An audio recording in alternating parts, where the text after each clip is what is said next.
Okay, so this is the next topic that we've got, polynomials.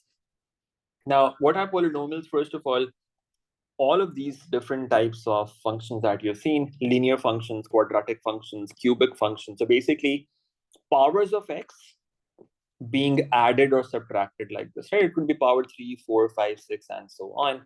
The condition is there should be positive integer powers. When you have fractional powers or negative powers, they are not part of polynomials. In polynomials, the powers have to be positive integers, right? So linear functions, quadratic functions, cubic, quartic, all of these are examples of polynomials. We categorize them as polynomials. Now, first of all, you need to know how to divide one polynomial by another polynomial. Just like you used to have division of numbers, you need to be able to divide uh, polynomials as well, one polynomial by another polynomial. Now, we have a relation between these four things that you need to be aware of. We will be using this later on in integration as well. When you divide something, for example, in earlier years you've done this. If you have an improper fraction like this and you want to convert it to a mixed fraction, how do you do that? You do division and then you write it as quotient remainder over the divisor. We can write that as quotient plus remainder over divisor as well. And that gives us a relation between dividend, divisor, quotient, and remainder. What are these terminologies? First of all, this number that is being divided by something else, that's called the dividend. This number that you're dividing by, that's the divisor. What you have left at the end, that's the remainder. And this number on top, that's the quotient, right? There's a relation that we've got between these four numbers or four expressions, and that's like this: dividend over divisor. It can be written as quotient plus remainder over divisor. You need to memorize this. We will need to use this later on as well. Quotient plus remainder over divisor. Now, first of all, you need to be able to do long division. How does long division work? For example, if you have 4x squared minus 12x plus 3, you want to divide it by x minus 2 and find the quotient and the remainder from this division. How does this process work? You would write the dividend here like this: 4x squared minus 12x plus 3. The divisor outside, that's x minus 2. And then you think of it like this: what can you multiply this number x by to get 4x squared? You have to multiply it by 4x. So you have 4x in the quotient here as the first term. Then you multiply 4x with this whole thing. 4x into x minus 2, what does that give you? 4x squared minus 8x. So you have 4x squared minus 8x here. And now what we have to do is we have to subtract this expression from the expression on top. An easy way of doing this that reduces careless errors as well is that you change the signs of the expression and then you add them, because adding is simpler than subtracting. What you do is you change the signs. So you make it negative. 8x had a negative sign, you make that positive, and then you say 4x squared minus 4x squared, they get cancelled. Minus 12x plus 8x, that's minus 4x, and then 3 comes down as it is, minus 4x plus 3. And then you just repeat this process. You think of it like this: what do you multiply x by to get minus 4x? You'll have to multiply it by minus 4. So you have minus 4 in the quotient here. You multiply minus 4 with this whole thing. That gives you minus 4x plus 8. In the next step, you change the signs again. You change the signs. This becomes plus, this becomes minus. Now minus 4x plus 4x, that gets cancelled. And you have this left, minus 5. Now what do you multiply x by to get minus 5? You can't do this anymore because now you'll have to divide instead. The power of x here is bigger than the power of x here. This is actually x power 0. So we can't do this. We can't do this any further. We stop at this point, and this is going to be the remainder. Okay, so now this division gives us the quotient on top there. That's 4x minus 4, and this is the remainder, and that's our final result. That's how this division process works. This is another example in which the polynomial is cubic. You do it the same way. You think of what do you multiply x by to get 4x cubed? You multiply it by 4x squared. That's the first term that you get. Then you multiply 4x squared with this whole thing. That gives you this. Then you change the signs. In the next step, again, you do the same thing. You think of what do you multiply x by to get minus 14x squared? You get minus 14x. You multiply minus 14x with this whole thing. and you get this expression, you change the signs again, and this process keeps repeating until you get something that has a lesser degree than this expression here. That was x power 1. We are getting x power 0 here, so we stop there, and that's your remainder, and this is the quotient. That's how this division process works. Now, sometimes you end up getting something slightly more complicated when you have some terms missing in one of the dividend or the divisor. In this case, there's nothing missing. You can have a look at this example in your own time. You can have power 4 polynomials as well, which you might have to divide by quadratic polynomial. So the divisor could be some bigger power like this as well. It could be quadratic. The process remains the same. In this case, we stopped when we got this expression. So the remainder does not necessarily have to be a number. It could be an expression like this as well. You have to stop when the power of the remainder becomes smaller than the power of the divisor, because then you can't go any further. X squared will have to be divided by something to get this. You can't do that. You stop at that point and you say this is the remainder. Sometimes you have some terms missing. For example, in this dividend, you can see there's no x cubed term.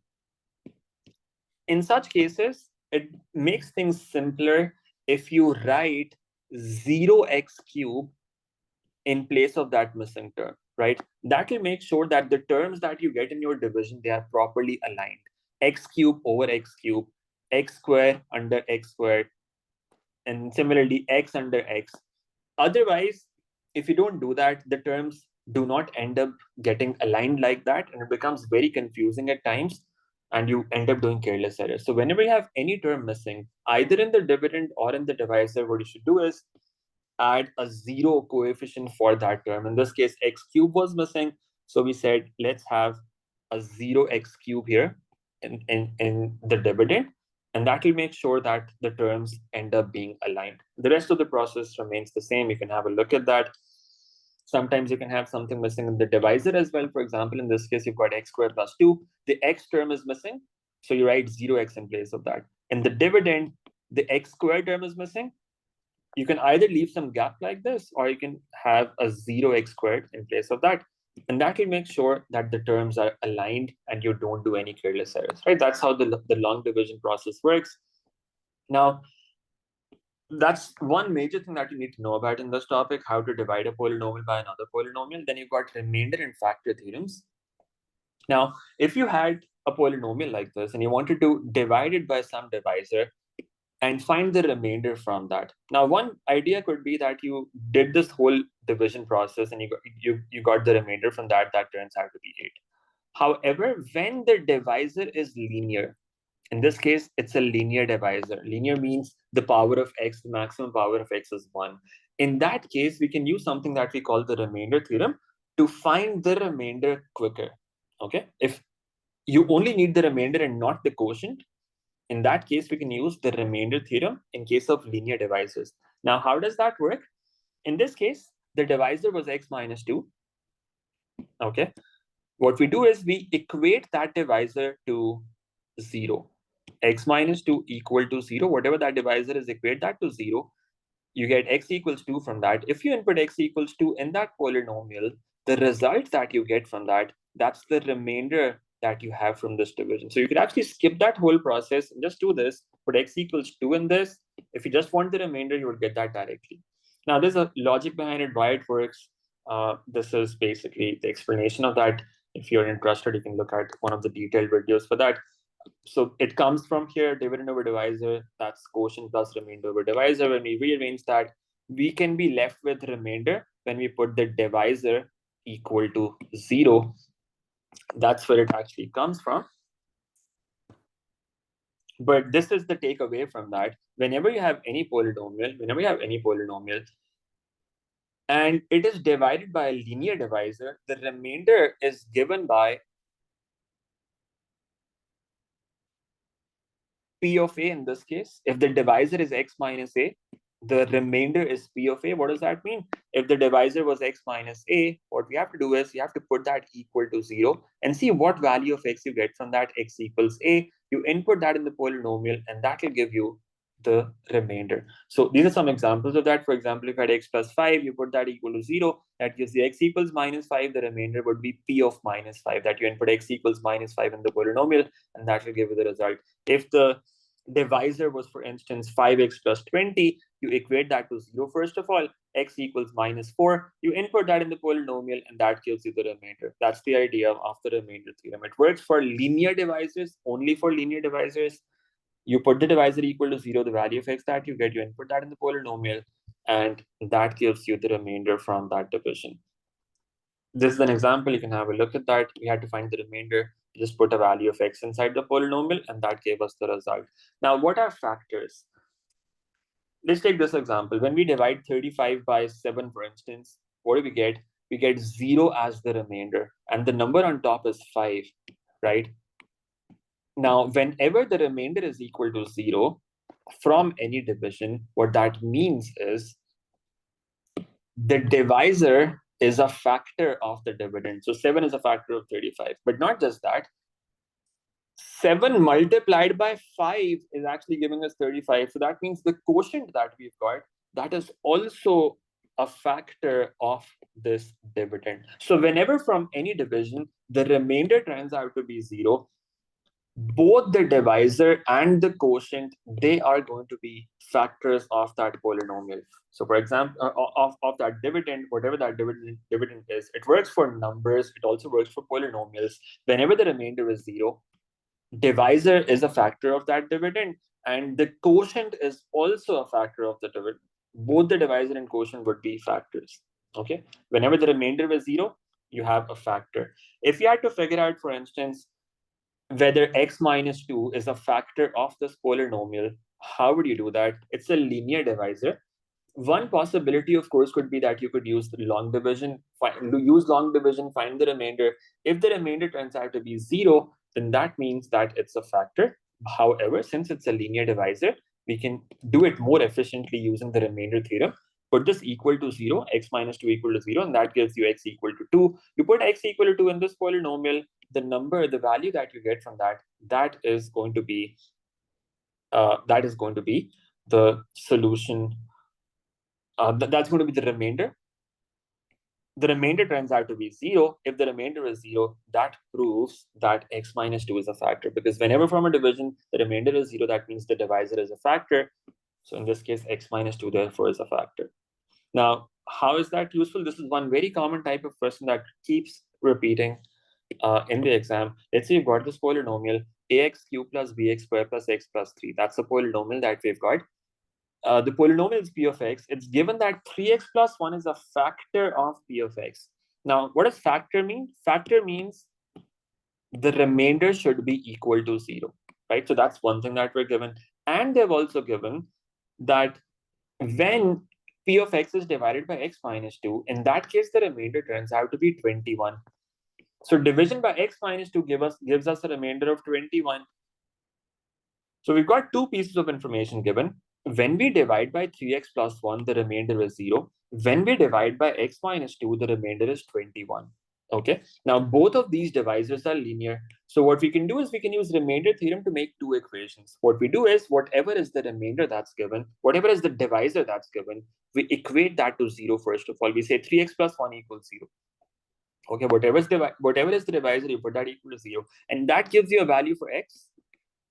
When you input this value of x in the polynomial, that is what is going to give you the remainder. So we input this value of x in the polynomial, and that's the remainder. Now, since we knew that the remainder is equal to 0, for that reason, we equate it to 0 here. Okay. Similarly, in the second case, the divisor is x minus 2. Now, for finding the value of x that you want to input in that polynomial, you always put this equal to 0. Okay. In this case, the remainder is 21. You don't put this equal to 21. The value of x that you have to find out for that you would input in the polynomial, that will come when you input that divisor equal to 0. So you say x equals 2 in this case. You input that in that polynomial, that gives you the remainder, which is this. And then you say this remainder was given to be 21. So you equate it to 21. That gives you another equation. You've got two equations. You solve these two equations, you simplify them, solve them simultaneously, and that gives you the values of A and B. That's a very common question, keeps getting repeated every other paper. That's how you would do it. Okay, so you can have a look at this working. Then the next thing that you need to know about is how to factorize a polynomial and how to solve equations involving polynomials. Let's say we've got a polynomial that looks like this. It's a quadratic polynomial. Now, for quadratic polynomials, we know how to factorize them using middle term breaking, right? Using middle term breaking, we know how to factorize them. So if it was a quadratic factor, we could factorize them like this. But what if it was a cubic polynomial, for example, like something like this? Now, for cubic polynomials, we do not know how to factorize them directly. Okay, so in order to factorize cubic polynomials, we would need to know one factor given first of all, right? We would need one factor given, or there should be some way to find one factor first of all, and then we can factorize this. So in this case, they gave us that x minus 2 is one factor of this polynomial. If x minus 2 is a factor, can we find the other factor of this polynomial? How do you find the other factor of the polynomial? You would divide this polynomial 2x cubed minus 14x plus 12 with x minus 2 divided by x minus 2. Do that whole long division process. At the end, the remainder would be 0 because it's a factor. The remainder should turn out to be 0. And you'll have some quotient here. That quotient is going to be the other factor. As we discussed earlier, whenever the remainder is 0, both the divisor and the quotient, they are going to be the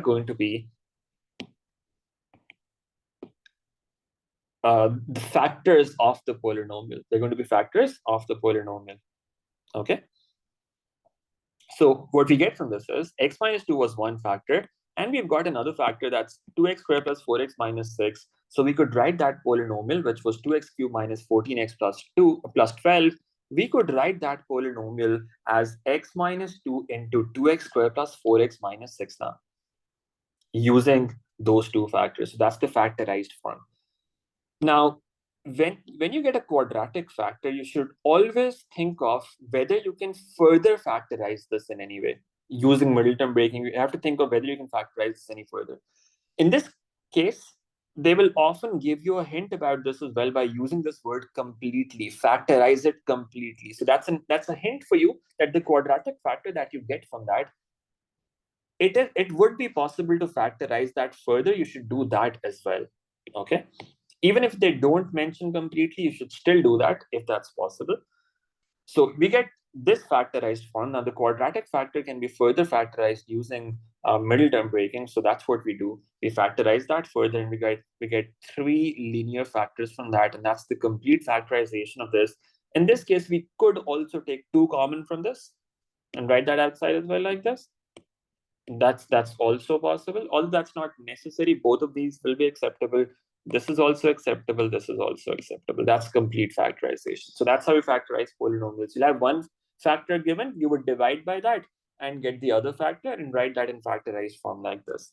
Then sometimes you have to solve equations, polynomial equations. So if you have a polynomial like this and they want you to solve an equation, 2x cubed minus 14x plus 12 equal to 0, how do you solve this equation?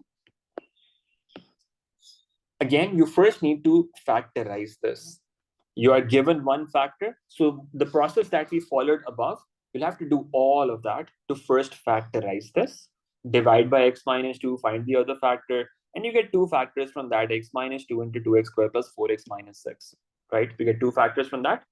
And now this product is supposed to be equal to 0. Now, how do we solve this equation? We've got a product, two things are multiplying and the result is 0. That means either the first is equal to 0 or the second is equal to 0. We put each of them equal to 0 separately, and we get the values of x that we get from that. X equals to from the linear equation. This is a quadratic equation. You can solve it as a quadratic, factorization, quadratic formula, whatever you prefer, and you get the values of x from that. These are the solutions of that equation that we were looking for. So factorization or solving equations, you'll have 80-90% of the process exactly the same. When they say factorize, we leave it in a form like this. Okay, I'm sorry. When they say factorize, we'll leave it in a form like this. We don't find the values of x. This is the factorized form, right? This is called factorized form. We leave it like this. If they want us to find the solutions of an equation, in that case, we would then put that equal to 0, in case that is what they're saying. If the polynomial is equal to 0 there, we equate that to 0 and find the values of x from that. Solving means finding values of x. Factorizing means you just write that expression as a product like that. Okay, so that's how this works. Now, sometimes what happens is you are not given any factor, right? It's rare, but you will find this in a few questions in past papers in which they do not give you even one factor. Okay, they don't give you even one factor. For example, they might ask you to solve this equation: 6x cubed plus 3x squared minus 41x plus 12 equal to 0. Now, how do we solve this equation? We don't have any factor given, so it's just this: solve this equation. Now, how would this be done? You would have to guess one factor yourself. You'll have to guess one factor yourself. How will that be done? This is only possible when at least one of the solutions is an integer. You would only be able to guess one solution in this case when there's at least one solution that is an integer. For decimal solutions, we cannot guess them. We can only guess integers. Okay. And what integers? Whatever is the constant term in that polynomial, we would try factors of that. What are the factors of 12? 1, 2, 3, 4, 6, 12. Plus minus each of these factors. If this equation has any integer solutions, they have to be among the factors of the constant term. You can't have any other integer solution apart from these numbers. That's the rule. Whenever a polynomial has an integer solution, it's always one of the factors of the constant term in the polynomial, plus minus the factors, right?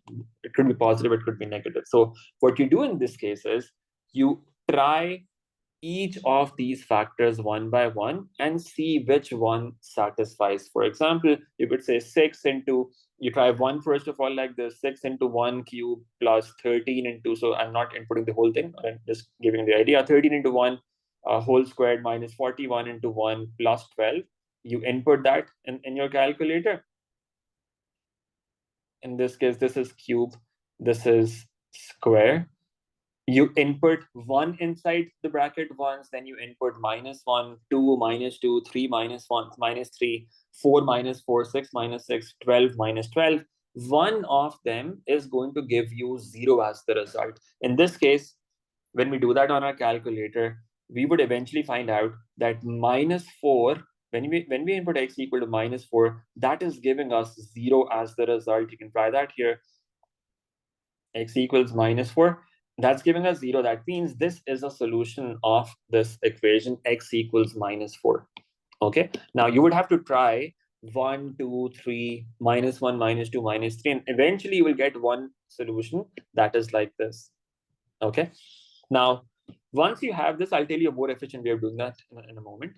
But once you have found this solution, then what you say is, if x equals -4 is a solution, then that means x plus 4 is a factor, right? If x equals -4 is a solution, and x plus 4 is supposed to be a factor. So then you do that long division, find the other factor, and then you write down the factorized form, solve those two equations separately, and you get the values of x from that. Okay. So sometimes you have to guess one solution like this as well. Now, that's too many factors to check. In this case, that will take time. What you would do would be, you would go to the equation solving function on your calculator, polynomial, cubic. Just input that there: 6, 13, -41, and 12. You'll get solutions from this. One solution is -4, another is 3/2, another is 1/3. So we're getting one integer solution and two decimal solutions. We cannot guess decimal solutions. Don't input x equals 1/3 or 3/2 and claim that you have guessed that. That's not how it would work. The integer solution that you're getting, in this case -4, you would just show the working for that here. Okay. You know that one of the factors here should work, but instead of inputting them all in your calculator and then that will take a lot of time, just use this equation solving function on your calculator that gives you -4. Then you just show working for this. X equals, showing this working is important. You have to show this working. X equals -4, input that in the equation and show that you get 0 equal to 0. That satisfies the equation. So that means x equals -4 is a solution. So x plus 4 is a factor, and then so on. That would give you the result. Now, there's a question that, is it possible that none of the answers are integers? Yes, it is possible. In that case, you would not get this question in the exam, because then you cannot do that. You can only guess one solution if one of the solutions is an integer. If none of them is an integer, then they would always give you one factor themselves. Otherwise, you would not be able to solve it. Okay. So you would only have to do this when one factor is an integer. All right. When one solution is an integer.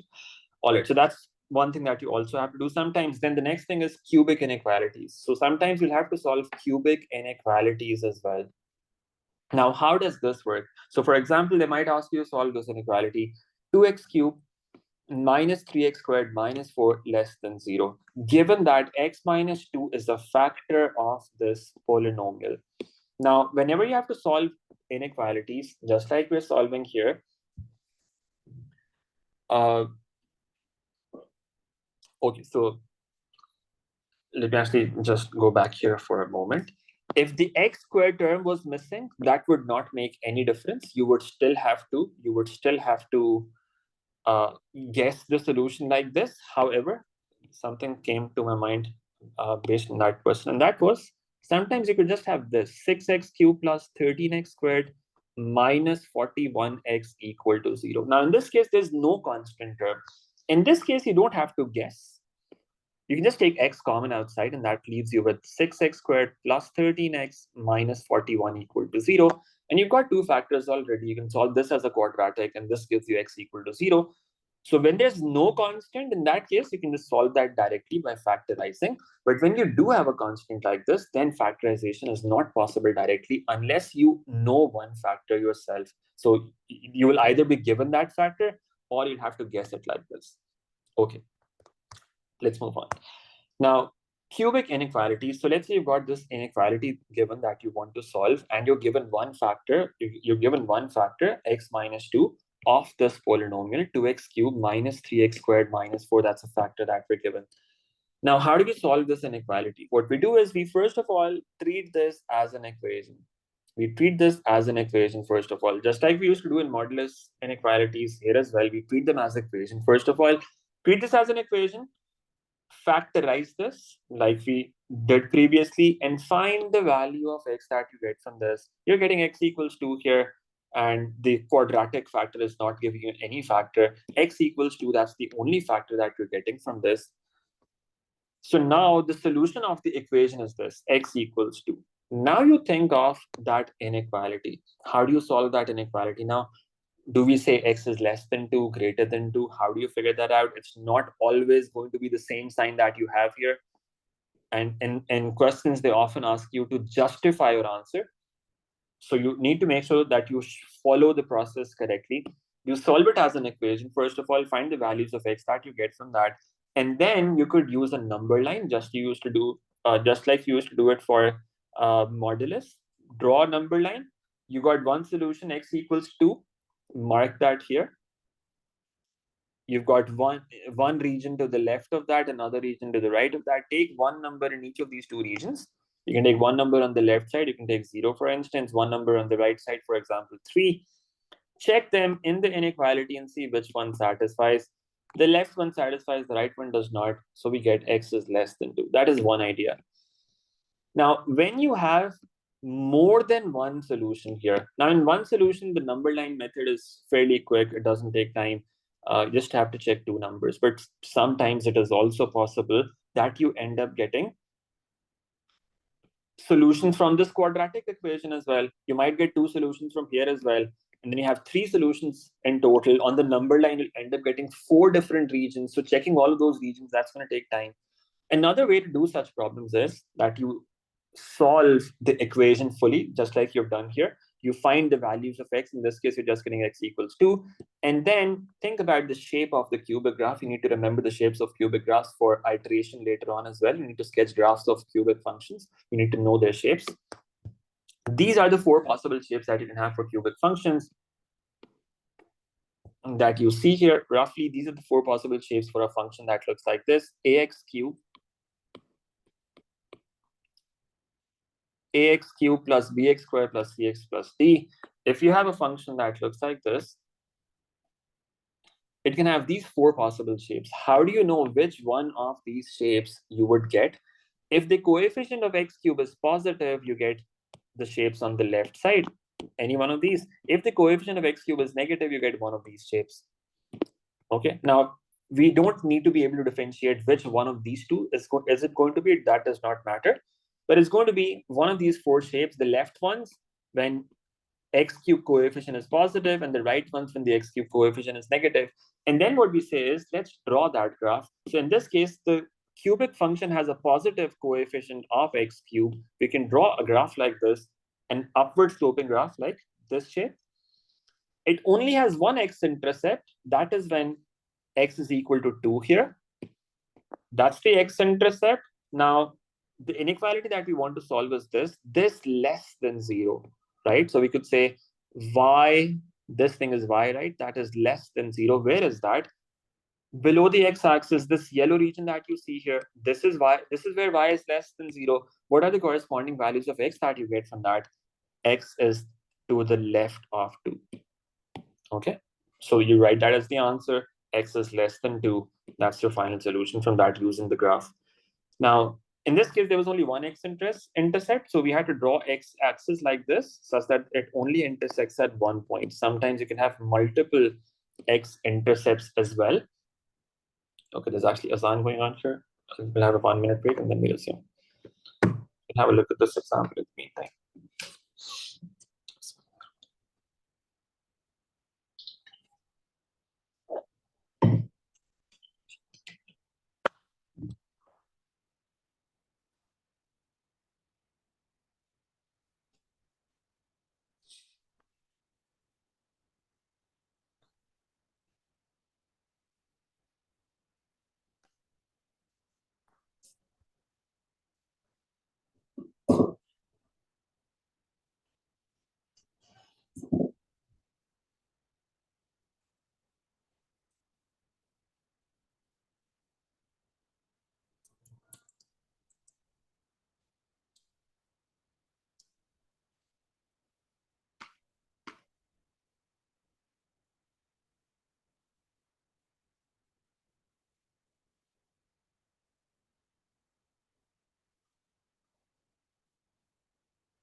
Okay, now sometimes what can happen is that you can get multiple solutions of that cubic equation when you solve that.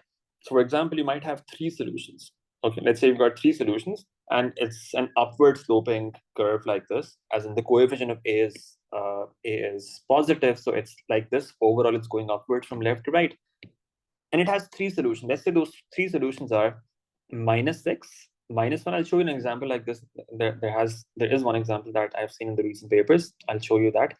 And 9, let's say. Now, let's say the inequality is greater than 0. What that means is y is greater than 0. Now, where is y greater than 0? Where do you have values that are above the x-axis, these yellow regions that you see here, this region and this region. How would you describe them? What's the solution going to be? You would say x is between -6 and -1. That's one possible region.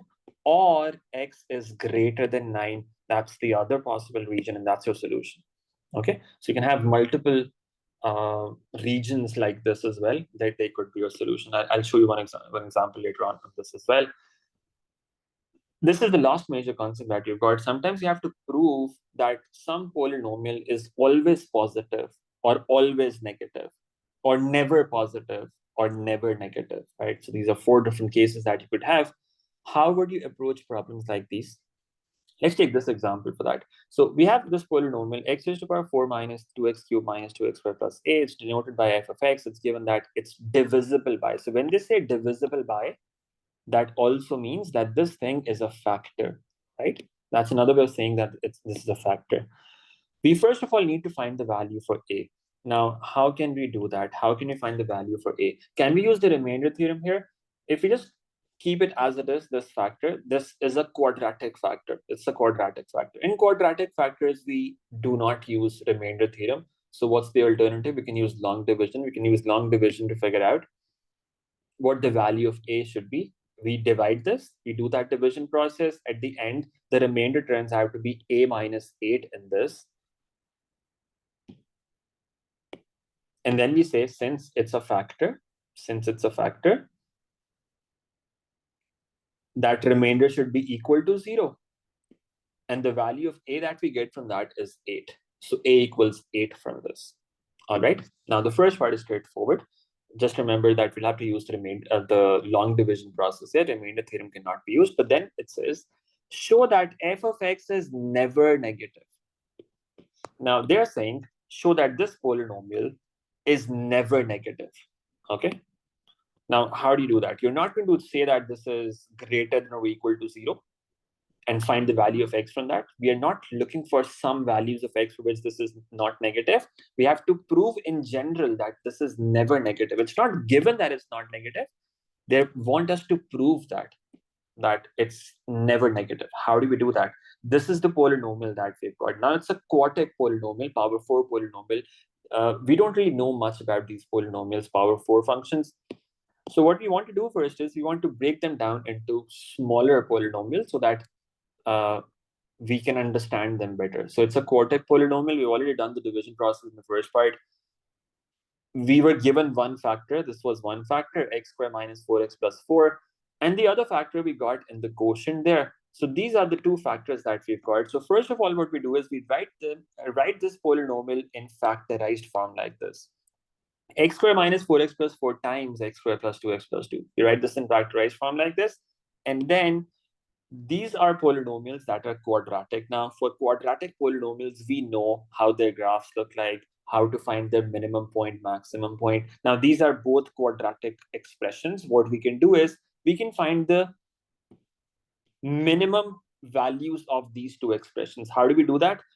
These are quadratic expressions, right? Quadratic expressions, they're going to be U-shaped if the coefficient of x squared is positive. So the first one is a U shape here. The second is also a U shape here. If we find the minimum points of these, can we do that? We can do that using minus b over 2a or differentiation or completing square. Using whatever method, what you can do is you can find their minimum points. I've used minus b over 2a here. The x coordinate of the turning point for the first expression, that turns out to be 2. The y coordinate corresponding, as in you put x equal to 2 in this expression, the corresponding y value that you get from that turns out to be 0. So this point for the first function, the minimum point is 2, 0. Now the value of a function is basically its y value, right? So the minimum value that we're getting for the first function is 0. We do the same thing for the other function as well, and we see what the minimum value for the other function is. we use minus b over 2a to find the turning point for that as well. X equals -1 and then y turns out to be 1. So the turning point for this function is -1 and 1. Minimum value, therefore, is this. That's 1. So minimum value of the second expression, that is also 1. So now the first function, the first expression out of these two, that is always greater than or equal to 0, right? If the minimum value is 0, that means it's greater than or equal to 0. And the second expression, the minimum value for that is 1. So that's always greater than or equal to 1. So we could say that one expression is greater than or equal to 0. The other expression is greater than or equal to 1. If we were to multiply them, the result that we get from that is also going to be greater than or equal to 0. There's no way that it can be negative, because both the numbers, none of these numbers is negative, right? If none of these numbers is negative, then their product is also not going to be negative. So the overall expression, therefore, is never negative. That's what you figure out from this. This is one way of doing this. The other way you could be using completing square method, that you have these two expressions, you still have to factorize them. These are the factorized forms. You complete the square for both of them. The first one, when you complete the square for that turns out to be a perfect square. That's x minus 2 whole squared. You complete the square for the other one, and that turns out to be this. And then we could say the first expression, that's a square. A square can never be negative. So this is always greater than or equal to 0. This is a square plus 1. So that means this expression, it always has to be greater than or equal to 1. And then again, the product of these two is going to be something positive. Now, this is one of the confusing parts of a bit tricky parts of this topic. I hope that makes sense. So first of all, what we do is we find the quadratic factors from this. Once we have the quadratic factors, we find their minimum values. And if the minimum values for both of them are 0 or positive, then that means that the product is also going to be 0 or positive. Okay, this is another method for division. Now, this is optional. If you know this already, this is a quick reminder about this. If you don't know this, then it's okay. There's no reason to worry about it. You can do everything using long division as well. This is a bit more efficient in some cases when the divisor is linear. Okay, I'll just quickly go through this. So you can also do this when the divisor is linear. If you have this polynomial 4x³ minus 4x plus 5, you want to divide it by x minus 3. How would this process work? How would this synthetic division work? We make a structure like this. We draw a vertical line and then two horizontal lines like this. The coefficients of the polynomial, we write them in the first row. And whatever is the divisor, we equate that to 0. And that gives us a value of x, that's 3. We write that number in this place. So this is the value of x that we are getting when we put that equal to 0, put the divisor equal to 0. And these are the coefficients of the polynomial. Okay, and now how the way this process works is you multiply, you first of all bring 4 down as it is, the first value that comes down as it is. And then you multiply 3 by 4, that gives you 12. You write that here, add these two numbers, that gives you 12, and then you just repeat this process. You multiply 3 by 12 now, that gives you 36. You write that here, add these two numbers, minus 6 plus 36, that gives you 30. 3 into 30, 90, you write that here, and then you add these two numbers, that gives you 95, and that's it. That's the division complete. Now the last number that you have here, that's your remainder, this number. And these are the coefficients of the quotient. Starting here, this is the constant, this is x power 1, this is x power 2. So you have 4x squared plus 12x plus 30. That is what the quotient turns out to be here. Right, that's another division process that you could use here. Now, this is when the coefficient of x is 1 here in the divisor. If the coefficient of x is not 1, for example, if it's 2x plus 4, then it's the same process. You equate the divisor to 0. That gives you x equals minus 2. Once you have that, you say this is minus 2. and these coefficients of the polynomial are 4, and then x cube is missing. We have to write 0 in place of that, and then -6, 2, -5. We follow that complete process as we did for the last example. The last number is going to be the remainder, that is 31. But then for the quotient, there's one additional step. You write down the coefficients like this. This is the constant x, x squared, x cubed. But then you also have to divide by the coefficient of x in the divisor. You divide by 2 here, you divide by 2 here, and that gives you the quotient. In the previous example, the coefficient of x was 1. So in that case, we did not have to divide by anything. Even if we did, that would not change anything. But in this case, we divide by 2 to get our final quotient. This only works for linear divisors, Otherwise, you would just use long division. So those of you who know this, you can use it like this. Don't remember to divide by the coefficient of x at the end for the quotient. Okay, that's a common error that happens. You can do everything using long division as well. So if you've not done this, that's perfectly okay. There's no need to worry about that. Okay, now we've got this polynomial. Let's have a look at some examples now. We've got this polynomial where a is a constant. It's given that 2x minus 1 is a factor of p of x. What does factor mean? Factor means that the remainder is supposed to be 0. The remainder is supposed to be 0. It says find the value of a and hence factorize p of x. Now, how do you do that? Okay, that's actually a very straightforward example. For finding a, you can just use remainder theorem. Equate the remainder to 0, and then that will give you the value for a. Once you have that, to factorize, you have to do division. Now, since it's a linear divisor, this is just an example that I've shown there to show how the synthetic division process would work on this. You can have a look at this if you're interested. Otherwise, just use long division. It's just an example of synthetic division. But let's have a look at this now. What if you have something like this? This polynomial is divided, is p of x, and is given that this is a factor of p of x. We have to find the value of a and hence factorize p of x. Now, this is a quadratic factor. When it's a quadratic factor, remainder theorem does not work. Synthetic division also does not work. In this case, we just do long division, right? So x power 4 plus 5x plus a. Now you see the x cubed term is missing, x squared term is missing. We write zeros for both of them here when we divide this. We do this whole long division process. At the end, the remainder turns out to be a plus 6. And we say this should equal 0. So the value of a that we get from that is equal to -6. Then it says, hence state the number of real roots of this equation, justifying our answer, number of real roots. How do we do that? We have found the factors of this polynomial. One factor was given. This is the other factor. So we can write this in factorized form.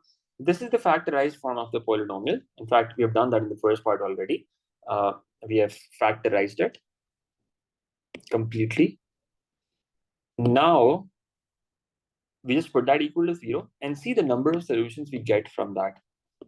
Two linear factors, they give us 2 solutions here. But the quadratic factor, it turns out that it cannot be solved. When you try solving it, you end up getting a negative number inside the square root. So that's not giving you any solution. You have to show this working. The question says justify your answer. That means working is important. You have to clearly show either that the discriminant is negative, that is why we're not getting any solutions from that, or input values in the quadratic formula. When you do that inside the square root, you would end up getting something negative, and you would say that it's not solvable. So the only 2 solutions that we're getting from this are the 2 real solutions, which are -2 and 1, and that's our final answer. So we write 2 solutions. Now, sometimes you will see a couple of questions in recent past papers as well. They have differentiation involved with polynomials somewhere. This is an example of that. We have this polynomial f of x, and it is of this form: x minus 2 whole squared into g of x. And g of x is another polynomial. Show that x minus 2 is a factor of f prime of x. Now, what's f prime of x? That's the derivative of f of x. Now, how do you find the derivative of this? Now, we will discuss this later on when we do differentiation, but using product rule of differentiation, what you can do is you can differentiate it right? X minus 2 whole squared into g of x, you can say that's u into v. The derivative is going to be uv dash plus vu dash. So x minus 2 whole squared as it is into derivative of g, that's g prime of x plus g of x as it is into derivative of x minus 2 whole squared. That turns out to be this. Now we have to show that x minus 2 is a factor, show that x minus 2 is a factor of the derivative as well. Now what's the derivative that turns out to be? From this is the derivative. This is f dash of x that we're getting. Now we have to show that x minus 2 is a factor of this. One way to do this could be that we put x equals 2 in this polynomial, and that will make everything 0. So the remainder is 0, and that means that it is a factor. Alternatively, we could take x minus 2 common here.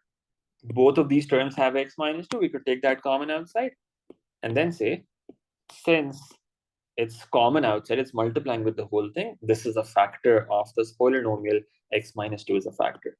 Then in the second part, it says, this polynomial has a factor x minus 2 whole squared. So now they've given us a specific example. Earlier, they just said there's f of x. That's a general polynomial that looks like this. Now look at this polynomial. It's x minus 2 whole squared into g of x. X minus 2 whole squared is multiplying with the whole thing. So for this polynomial, you see x minus 2 whole squared is a factor, right? It's taken common outside. It's taken common outside.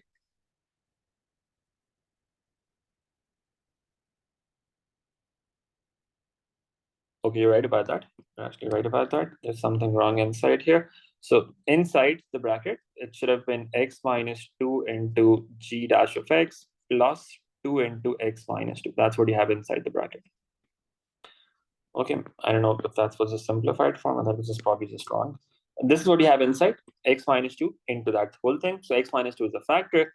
Now, if we look at the form that we had given for f of x in the first part, that was x minus 2 whole squared into g of x. X minus 2 whole squared is common from that whole expression, right? X minus 2 whole squared is common with that whole expression. Okay, I'm sorry. What am I doing? I took x minus 2 common outside, and that left me with 2g of x here. Yeah. Okay, let's actually go back to that now. So again, let me repeat. So what were we doing? In the second part, we were given this polynomial, and they said that this polynomial has a factor x minus 2 whole squared. In the first part, we had this polynomial given, f of x, and it was of this form, x minus 2 whole squared into g of x. Now that basically tells you that x minus 2 whole squared is a factor of this polynomial f of x. Okay. So for any polynomial that has x minus 2 whole squared as a factor, we have proved that its derivative, f dash of x, would have this factor. Now in the second part, they're saying there is a polynomial, there's a specific polynomial now, and this polynomial has x minus 2 as a factor, x minus 2 whole squared as a factor. That's what they've given.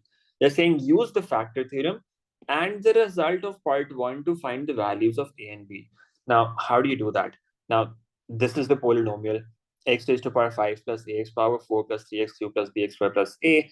We are given one factor for this, x minus 2 whole squared. We could consider this as x minus 2 into x minus 2, right? So there's one linear factor that we've got from this, that's x minus 2. We can use remainder theorem on this, put x equals 2 in that. Remainder equals p of 2. Since it's a factor, it has to be equal to 0 here. We put the remainder equal to 0, and that gives us this equation. But then, how do we use the first part?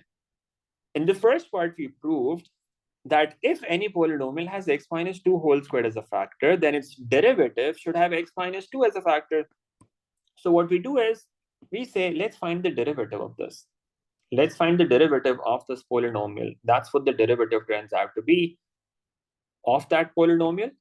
Now, using the result of the first part, we know that this derivative is going to have x minus 2 as a factor as well. So we use remainder theorem on this as well, and we say, let's put x equals 2 in this derivative. And the remainder from this should also be equal to 0. So we get another equation from this. We got one equation from the original polynomial, one equation from the derivative. We can solve them simultaneously to find the values of a and b like this. Okay, solve them simultaneously and you will get the values of a and b. You can solve it further and you will get that result. Okay, let's move on. Just a couple of examples, then we have a break. Okay, let's have a look at this. Now, this is something a bit more complicated. Sometimes you end up getting a long division that is quite complicated. For example, in this case, we have 2x raised to the power 4 plus ax cubed plus bx minus 1, where a and b are constants. It's denoted by p of x.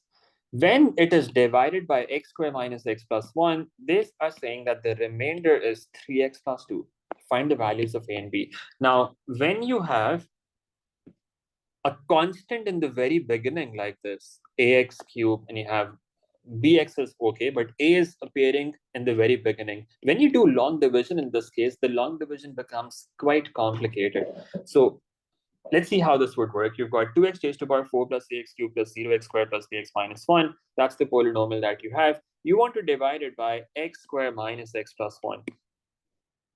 Now, you start that process. In the first step, nothing complicated happens. You get 2x squared minus 2x cubed plus 2x squared. But now, when you subtract this from the first term, when you do this subtraction, ax cubed minus 2x plus 2x cubed, it's very important that you write it in an appropriate form. You would not write it as ax cubed plus 2x cubed separately. You should write it together like this, a plus 2. That whole thing is the coefficient of x cubed. We say it's a plus 2 whole times x cubed like this. Okay? We write it like this because then in the next step, that means what do we have to multiply x squared by to get a plus 2 whole x cubed? We would have to multiply this by a plus 2 times x, this whole thing. That's what we have in the quotient above. A plus 2 whole times x. We multiply this whole thing with this here, and that gives us this result, right? You can have a look at this working slowly later on as well. And now you change the signs, this whole thing gets cancelled. And now in the next step, you have minus 2x squared here, plus a plus 2 whole times x squared here. You simplify the coefficient, it becomes minus 2 plus a plus 2, and that gives you a. You get ax squared here. So what do you multiply x squared by to get ax squared now? You multiply it by a. That's what you have in the quotient. A into that whole thing, that gives you this. Again, you subtract them and see what that gives you. In the last case here, in the previous step here, notice what I've done here. We had bx minus a plus 2, bx minus a plus 2.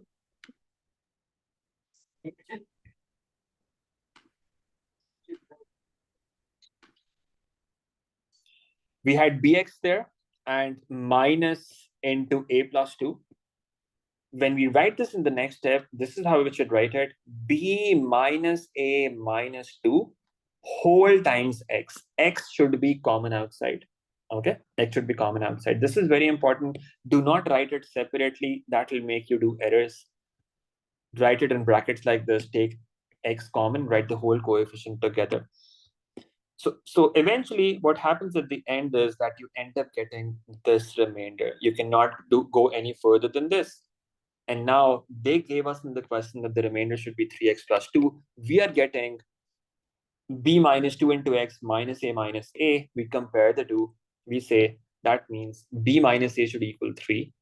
And minus a minus 1 minus a should equal 2. And that gives us the values of a and b from this. A equals minus 3 and b equals 5. That's the value these are the values of a and b that we end up getting. Sometimes they will say that the remainder is 0, for instance. What about that? If they had said in this case that the remainder is 0 and we were getting b minus 2 into x minus 1 minus a, if the remainder was equal to 0, we would think of that as 0x plus 0. So we would equate the x terms separately to 0, b minus 2 equals 0, and the constant term separately to 0, -1 minus a equal to 0. That gives us b equal to 2 and a equal to -1. So if the remainder was 0, 0 remainder means it's 0x plus a in this case. If we're getting something in terms of x, they've just said 0. That's what we think of this. We equate each term to 0 individually. In this case, the remainder was 3x plus 2. In this case, the remainder was 3x plus 2. Sorry. So we equated b minus 2 to 3 and minus a to 2, and that gave us the values of a and b like this. Okay, so this is quite complicated. As in the working here, it very high chances of doing careless errors here. So you have to be careful in this working. Okay, let's move on.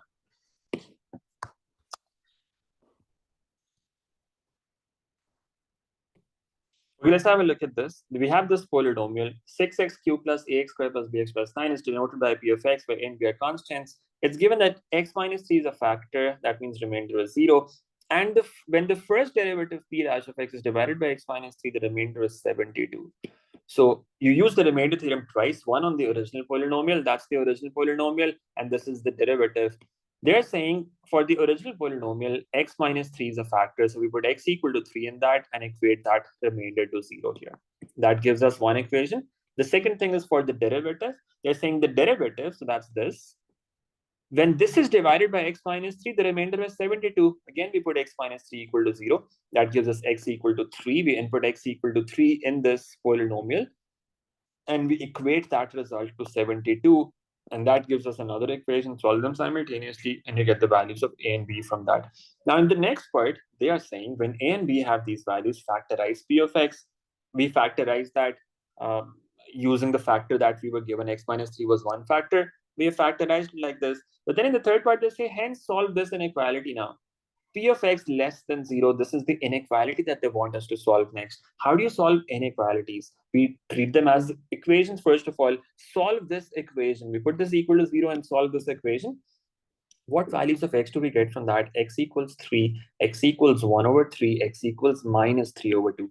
We're getting 3 possible solutions of this equation. Now we could either think of the number line, but that will take a bit long, or about the cubic curve. The polynomial that we've got here, it has the positive coefficient of x cubed. So the shape of the graph would look like this. It has 3 x-intercepts. You mark them there, minus 3 over 2, 1 over 3, and 3. Inequality sign is less than 0. So we are looking at the region on the graph where y is less than 0. That means below the x-axis. You can see the highlighted parts here. It could either be this part or this part. How would you write down the values of x corresponding to this? To the left of minus 3 over 2 or between 1 over 3 and plus 3. That's what your solution would be in this case. This is an actual past paper question. I think it's just March 2025. It's the first time that they've given an inequality in which you get 3 x-intercepts like this. So you can do it using the graph like this. X is less than minus 3 over 2, or x is between 1 over 3 and 3. That's the solution that we get from this. Okay, so that's all that you need to know about polynomials. I hope that was helpful. If there's any quick question, let me know.